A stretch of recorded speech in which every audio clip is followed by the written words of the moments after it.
Do you currently have many friends, or do you choose not to be friends with many people? Make sure you are with the right people to be able to bring positive change within yourself. Be a friend who adds value, inspire growth, provide encouragement, and make a positive contribution to the well-being of those you call friends. The great Stoic philosopher Epictetus once said that the key is to be friends only with people who encourage you and whose presence brings out the best. You've probably heard the saying that you are the average of the 5 people you spend the most time with today. We will examine these concepts from a Stoic perspective. We'll discuss 8 types of people who can hinder the progress of your Stoic philosophy and how to handle these difficult relationships. Before we begin, it's a good idea to watch this video to the end because each step is important to changing the way you relate to the people in your life. If you are not subscribed, I recommend you to subscribe and activate the bell so you don't miss any video. Here are 8 types of people you need to avoid. Type of people number 1, the drama magnet. Imagine your life is like a ship sailing across calm waters, and then you encounter a drama magnet, namely, a vortex of chaos. Like a vortex, this person has the unsettling ability to pull you into his or her chaotic maelstrom. They seem to be involved in an endless series of crises, conflicts, or controversies. At first, you may be drawn to the magnetic energy of drama and mistake it for passion or excitement. But you'll soon learn that being in their environment is dangerous and exhausting, like trying to navigate a ship through a storm. Dealing with people who love drama can be difficult because their problems often seem like your own. Their anarchy spreads easily. It's possible that you might end up getting involved in a dispute that you didn't start. Consider a real-world illustration. A friend of yours often fights with people in your social group. When your friends ask you for advice, you realize that this vicious cycle never stops. Rather than taking a stand or giving them advice in this situation, you can use a technique known as reflective listening and reflect what they say back to them. Try your best to offer emotional support without adding to the drama yourself. Another strategy is to become selectively unavailable, which may seem counterintuitive. Because Stoicism emphasizes the value of time, we may not always be ready for the crises of others, particularly when they recur and don't end. Set aside specific times to turn off your phone, designate specific times to focus on work or personal growth, and let people know that you shouldn't be disturbed during these periods. Seneca once said that living in the moment without worrying about the future is the path to true happiness. This is particularly useful when interacting with drama magnets. Enjoy your life and don't allow other people's drama divert you from the present moment, which is something you have control over. Instead of worrying about what crisis will arise next, focus on the present. 2. The toxic positivist. You know, someone who tells you to be happy in difficult times ignores your emotions and experiences with reckless carelessness. While this may sound positive, they state that their methods can make you feel disowned and detached from reality. Let's say you're going through a difficult breakup. You're depressed, confused, and trying to find balance. One of the most difficult things a person experiences in life is a breakup. After a breakup, you may experience severe pain or hurt. The advice of a toxic positivist can be very annoying and nonsensical. Be happy and smile. While this statement is contextual and makes sense, it ignores the suffering and difficulties you are currently experiencing. You may feel as though you've lost a part of yourself after a breakup, so it's not always a good idea to tell the other person to smile and live happily. This overly optimistic view underestimates the complexity of human emotions and the realities of life. Happiness is not a constant in life. Sometimes we have to face unpleasant feelings such as disappointment, sadness, and grief. This is an inevitable and natural part of life. We can't just focus on positive things. We also have to live side by side with negative emotions, not bottle them up. If they say, "Look at the positive side, at least you're healthy," you can respond by saying, "Yes, I'm grateful for my health." but it's okay if I feel upset about this problem. Think about how they can teach us and help us grow. To live a more grounded and balanced life, it is important to strike a balance between the good and the bad. True happiness, according to Seneca, is living in the present without worry about the future and realizing our responsibilities towards God and each other. The Stoic approach is not about concentrating only on the positive or negative. It's about finding a balance between appreciating the present moment and understanding the task, which isn't always pleasant. It's about learning to deal with the complexities of life. Type of people number 3, the victim. Imagine life like a chess match. The goal of each player is to checkmate the opponent's king with the same set of pieces. You take calculated chances, let some things go, and think strategically. But for every bad action they commit, the victim blames the pieces, the board, or even their opponent. They believe that they are always in a state of checkmate, not because of their decisions, but because of external forces that oppose them. They are depicted as helpless main characters in a story of endless misery. I can't get in shape because of my bad genetics, or I can't advance my career because my boss hates me. It's important to remember that some people are actually facing systemic problems and real hardships. Yet these victims refuse to accept accountability for their actions or lack of accountability, and always use their situation as justification. You may also have a similar experience where you find yourself drawn into the storyline and perhaps even playing a supporting role that requires constant rescuing. Let's say you're in a scenario where your friend is discussing her history with her ex-partner and holding him accountable for their never-ending series of failed relationships. This is a waste of time and inadvertently aligns your point of view with your friend's point of view. So what action should you take? Maybe you consider giving them moral support or advice in an effort to save them. But the Stoics would warn against this. They recommend drawing firm boundaries to protect your own mental state. You can use a technique called compassionate release. Be kind and understanding, but don't try to pull them out of a situation. They need to navigate themselves. Be a good listener, but don't try to solve all their problems for them. As Marcus Aurelius once said, the best form of revenge is to be different from the person who wronged you. If you find yourself drawn to the victim's story, resist the urge to imitate his or her personality. Take control of your own game board, make your moves, and remember that, unlike real-world chess games, constantly being in a state of checkmate is often a bad. Decisions, not inevitable outcomes. Keep your game fluid, make calculated risks when necessary, and play for development and wisdom, not for reward or sympathy. For the complainer. We've all definitely come into contact with a friend, relative, or coworker who always seems to find something wrong with everything. They never miss an opportunity to voice their complaints. You may ask yourself why this is a problem. I can ignore it. It's true. This is easier said than done. Your mental health is negatively impacted by always being around negative things. Stoicism encourages us to stop thinking about problems and concentrate on workable solutions.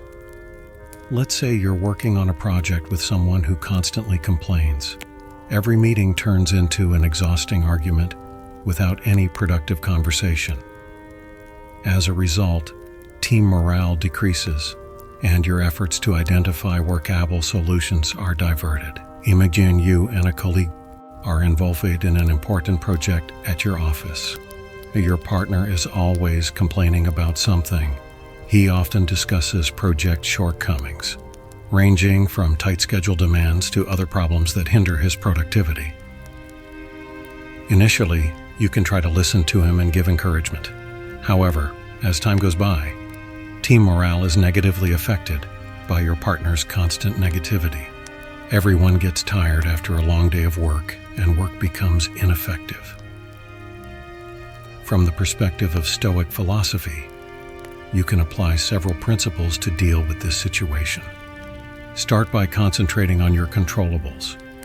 While you have no control over your partner's thoughts or behavior, you do have power over your own responses and ideas.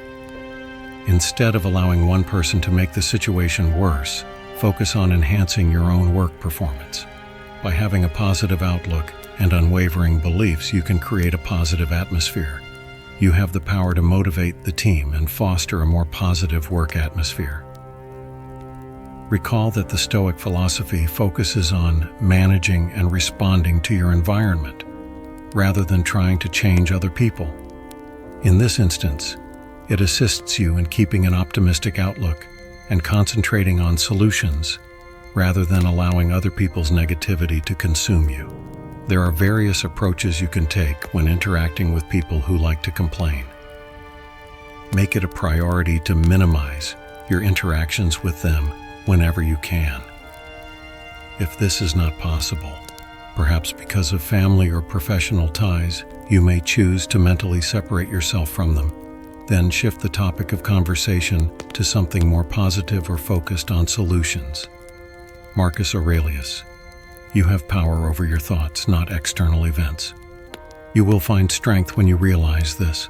This ancient wisdom teaches us to carefully guard our peace of mind, so that the negativity of incessant complainers will not divert us from our inner path of fortitude and virtue. Type of people number 5, the doubters. Imagine this. Let's say you're excited to start a new job. You've learned a lot, talked to experts in the industry, and maybe even enrolled in some introductory classes. Doubters immediately list all the reasons why it won't work when you tell them how passionate you are. There is too much competition in the market. Are you skilled in this area? Their doubts will become yours if you don't succeed fast enough. Now the vision you had is starting to waver. How do you respond to someone who criticizes you, especially if the person seems close to you? Asking them for help instead of merely expressing your objectives or goals is an unusual but powerful strategy. When individuals are given advisory roles, they are less likely to directly criticize your ideas and are more likely to provide helpful criticism. Rather than taking in their negativity, another approach is to change the narrative by using a tactic known as positive confrontation. If they tell you that you can't change careers at this point, challenge them to come up with an alternative. Present an intriguing counterargument. What are the chances of someone changing careers successfully, in your opinion? This redirects the negative energy and promotes a more positive type of discourse. Remember the words of this Stoic philosopher: we listen twice as much as we talk, because we have 2 ears and 1 tongue. Listening means separating meaningful information from the surrounding noise, not accepting every negative comment. When doubters start to overshadow your work, sit back, think things through, and continue adding colors that resonate with you into your own life. Take care of your masterpiece, which should be colorful and full of meaning, so that it does not become a lifeless and gloomy work. Number 6, the manipulator. Manipulators are experts at playing with people's emotions or thoughts. They will flatter you or take advantage of their sadness and distress to manipulate you with the aim of steering you in a direction that benefits them. One example that is close to our daily lives is that maybe you have a friend or close relative who says they are in a difficult economic situation while you are in a better position. So you feel they need help and you help them. And that happens several times until you realize that your generosity has been taken advantage of by them. Dealing with manipulators can be a tricky business. One strategy to overcome this is fugging, as some experts call it. This tactic means accepting the truth of the manipulator's statements but remaining emotionally defensive. If they say you are very successful, so helping me is not something that is difficult, you can answer with, "It is true that I am doing well, but let's solve our own problems as we usually do." Another approach is to set clear and firm boundaries. Learn to say no firmly if the manipulator asks you to lend money or perform unpleasant tasks. Keep your words clear and your tone calm. I can't lend money, but I'm here to offer emotional support that sets boundaries while maintaining friendships. Taking inspiration from Stoic thought, the Epictetus warns us that we cannot choose our external circumstances, but we can always choose how we respond to them. Manipulators like the predictability of your reactions. They manipulate your kindness, your guilt, or your desire for approval. So if you find a manipulator lurking in your life, remember that you are the one in control of your life. Don't let other people manipulate your life. 7. Time killer. It could be a colleague who constantly interrupts you with trivial questions, turning your productive workday into a series of fragmented moments, or it could be a friend who invites you to lots of social events that you have no interest in, making you feel obligated to do it. Be present and drain your time and energy. These interactions may seem insignificant at the moment, but their cumulative effect can be very annoying. So how do you protect your time from being ruined by time killers? One effective strategy is the Pomodoro technique, a time management method that divides your work into 25-minute intervals, usually separated by short breaks. During this interval, you make it clear that you are not to be disturbed. This sets boundaries that protect your most productive time from being eroded by time killers. Instead of giving complicated reasons, I will give simple reasons. I appreciate the invitation, but I cannot attend. Declining an invitation is not a rejection of the person, it is an affirmation of your own needs and priorities. In Seneca's words, life, if lived well long enough, Stoicism teaches us that time is one of our most valuable resources that must be allocated wisely. The canvas on which we paint the portrait of our lives, and we must be very selective in choosing who and what is worthy of being brushed in the grand composition of your life. Make sure your time and life are in your control. Don't let time killers come and disrupt the targets you have set for bigger life goals. Type of people number 8, the gossip. Ease and speed of communication has become commonplace. However, these people spread stories without considering their truth or the potential harm they could cause. This is tantamount to planting seeds of distrust and confusion in your life. Don't waste time, as Marcus Aurelius famously said, arguing about the qualities of a good person. Stoic behavior means standing up for what is right to avoid gossip, and staying away from people who do not adhere to these moral principles. Be careful when accepting stories and information from people you don't know for sure, and don't believe people who don't value morality and truth. Consider yourself working in a complex and competitive workplace. You are pleased with yourself for completing a difficult and important project.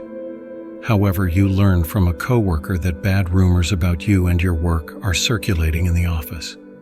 In this case, your coworker is the one who spreads the gossip, spreading false and derogatory information and engaging in gossip about you and your work. They have created tension and fostered misunderstandings about you and your work. Such rumors are detrimental to the overall workplace atmosphere as well as your own morale. You can apply Stoic philosophy in such circumstances by upholding moral principles and refusing to let rumors undermine your integrity. Instead, you should continue your work with dignity and fruitfulness. In everyday life, of course, we come into contact with various kinds of people's characters. Exploration and understanding of figures who can thwart our path to Stoic resilience and Stoic wisdom. Don't forget that. Unbeknownst to us, a great deal of the people in our immediate vicinity are actively causing us harm, whether directly or indirectly. Self-awareness is key. Stoicism is not just about navigating the world, but also about understanding and improving ourselves. We have discussed 8 characters that you should be wary of. Have you met those people, and how do you respond to it? Share your opinion and tell your experience in the comments column. Thank you for being with me on this video. I'm so excited to share this with you. I hope you enjoy this video and stay excited about your day. Stay amazing, and see you again.